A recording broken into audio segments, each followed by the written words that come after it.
Tomorrow night's clash, and he could miss a month. Brent Guerra and Jared Morton are into the lineup, while Hodge has been joined on the injured list by Cameron Stokes. Luke Pratt has been dropped after making his debut for the Dockers. In fact, he's not even in Freo's 25-man squad. One game in the waffle, enough for Greg Broughton to earn a recall. Katie Price with the latest from both camps, especially the loss of the Norm Smith medalist Hodge. Yes, it's a massive blow for Hawthorn, who've been absolutely decimated by injury, and they've come crashing down since last year's premiership. The best case scenario is that Hodge will miss 2 weeks, but it's far more likely that it'll be 4.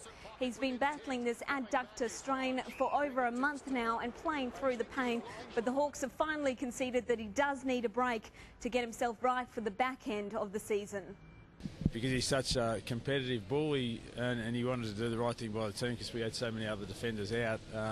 He tried to get through, and for 2 or 3 games he managed it really, really well. But last week, from very early on, it was evident that he lost that turn of speed that he needs to be at his best in the game. So that's a win for Freo, but there has been some good news for Hawthorn. Chance Bateman got through a fitness test in Melbourne this morning and did take his place on the plane to Perth.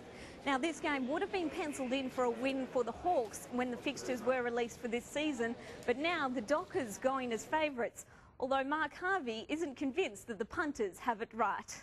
In my mind, we still are. They've got 14 premiership players that are about to play, so that counts for an enormous amount. We've got a terribly young group that are coming back from a long trip that have got to regroup and try and challenge the side that is last year's premiers. I can see the danger signs there, and they're all there, and the way the inner sanctum is just subtly letting out things or talking about things to the media, you can see that they're seeing this game as a big pointer towards what they do throughout the course of the year.